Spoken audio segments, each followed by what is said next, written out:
అమరావతి జిందాబాద్ APJC Amaravati జిందాబాద్ APJC Amaravati జిందాబాద్ comrade Bopparaju గారి నాయకత్వం ఉద్యోగుల ఐక్యత ఉద్యోగుల ఐక్యత ఉద్యోగుల ఐక్యత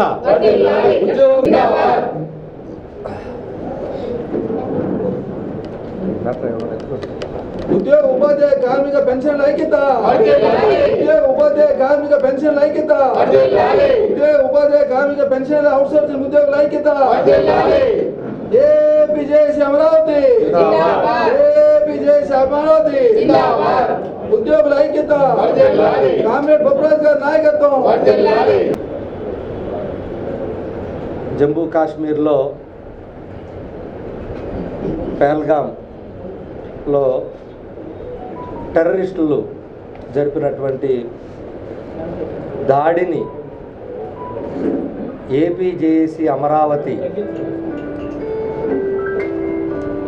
ఉద్యోగ సంఘాల పక్షాన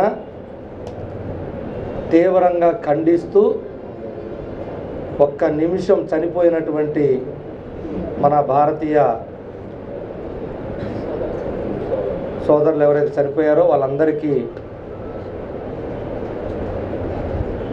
ఘనమైనటువంటి నివాళులు అర్పిస్తూ ఒక్క నిమిషం మౌనం పాటించవలసిందిగా అందరినీ కోరుతా ఉన్నాను.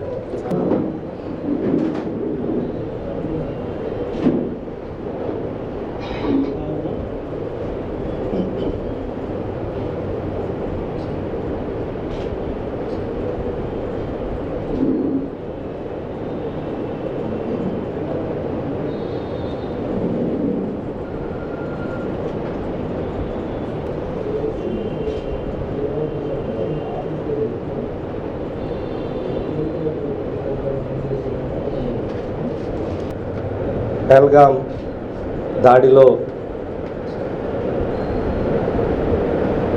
చాలామంది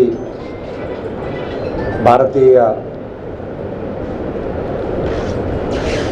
ఏదైతే అక్కడ పర్యటన కోసం పర్యాటక కేంద్రంగా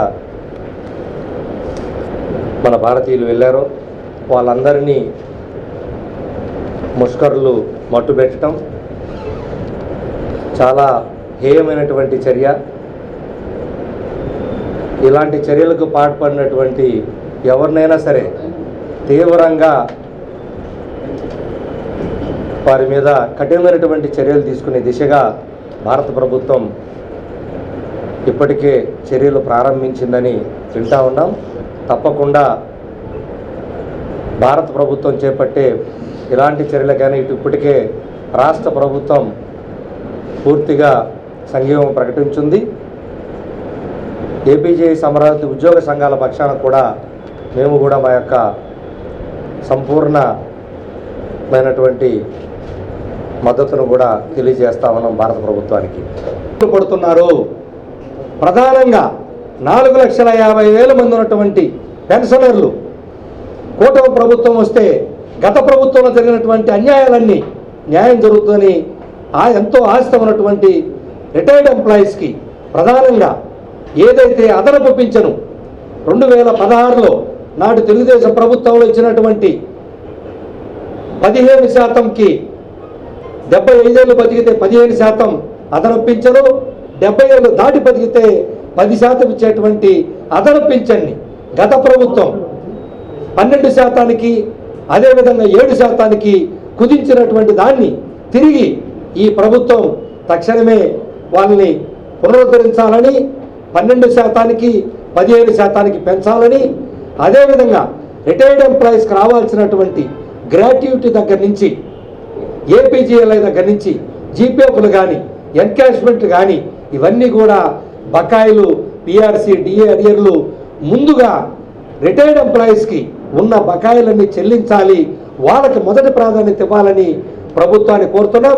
అదేవిధంగా వాళ్ళ ఎంప్లాయీస్ హెల్త్ స్కీమ్ని ఈరోజు తీవ్రంగా రిటైర్డ్ ఎంప్లాయీస్ నష్టపోతున్నటువంటి నేపథ్యంలో ఆ యొక్క ఎంప్లాయీస్ హెల్త్ కార్డుని పూర్తి స్థాయిలో వినియోగంలోకి తీసుకురావాలని, అదేవిధంగా ఏదైతే ప్రభుత్వం రెవెన్యూ శాఖ మీద మరి పూర్తి బాధ్యతని ఎక్కువ బరువుని పెట్టినటువంటి నేపథ్యంలో ఎన్ని బాధ్యతలైనా కష్టపడి చేసేదానికి రెవెన్యూ ఉద్యోగులు సిద్ధంగానే ఉన్నాం.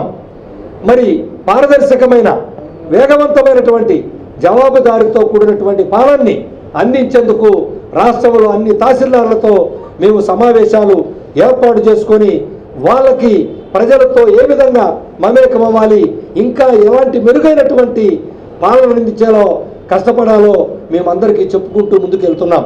మరి ఈ నేపథ్యంలో వారి దగ్గర నుంచి కూడా కొంత ఫీడ్బ్యాక్ని ప్రభుత్వానికి మీ ద్వారా తెలియజేస్తున్నాం.